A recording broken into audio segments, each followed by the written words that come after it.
The baby potatoes that followed me across the world. No matter where I travel, Geneva, Quito, New York, I find myself looking for a simple thing in the breakfast buffet: potatoes, especially baby potatoes. It sounds strange, I know. Most people look for croissant, fruit bowl, fancy cereals, but me, if I spot a baby potato, something inside me relaxes. It feels like safety, as if no matter how far I have traveled, no matter how unfamiliar the country, I will survive. And every time I pause and ask myself, why do these small potatoes mean so much to me?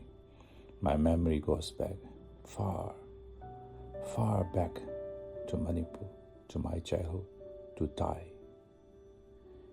He was my maternal grandfather's younger brother, but he was my grandfather in every way that matters. We never really knew why we called him Thai, but that name held all the love in the world. Growing up, I spent most of my time with him. He loved gardening, growing vegetables, making things with his own hands. Carpentry was his quiet joy, and somehow, without planning, I became his little companion. Every day after school, I would drop my bag, run to the pond inside our property, and carry water in small buckets to help him water the vegetables.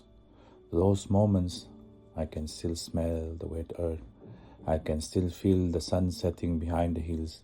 I can still hear him humming to the plants as if they were alive, listening. And then came winter, potato season. We would go row by row, spade in hand, digging into the cold soil. Every time a big potato surfaced, we would scream in delight, me louder than him. Those joyous shouts still echo inside me. After harvesting, we would sieve them, big ones in one pile, smaller ones in another, and then the baby potatoes, those were ours, our special treasure.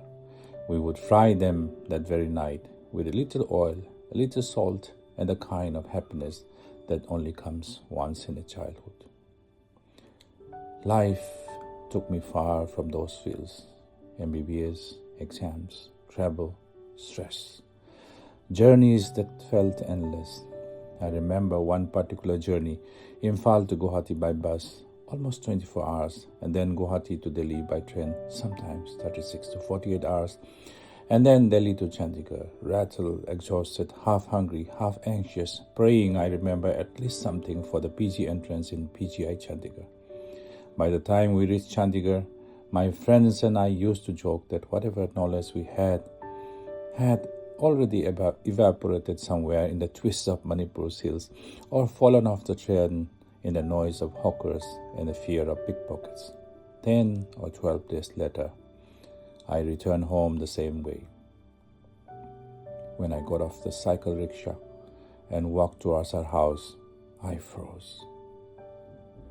My aunts and neighbors were staring at me standing in white clothes, white, the color of morning. My heart stopped. For a moment, I couldn't breathe.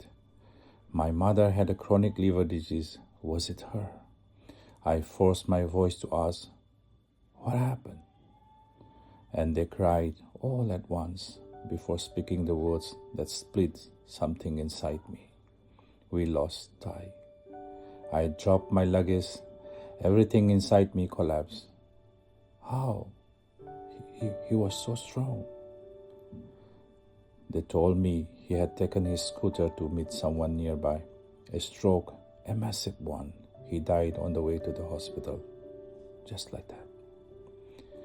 The earth beneath my childhood disappeared. Even today, decades later, I still remember sitting with him at night, watching the stars. I used to tell him stories of my college life, and he listened, the way only someone who loves you deeply can listen, with his whole presence. I miss those starry nights. I miss the quiet. I miss him. And so when I sit in a hotel in Geneva, surrounded by polished cutlery and foreign accents, and I spot baby potatoes in breakfast buffet, they take me home, back to the cold Manipur winter, back to the fields, back to the bone, back to the smell of earth, back to the sound of Thai's laughter every time I found a bigger potato. I think that's why we hold on to such small things: a food, a smell, a song, a texture. Not because they are extraordinary, but because they carry the people we never want to forget. And in some quiet way, they carry us too. Thank you for listening to Whispers of Life.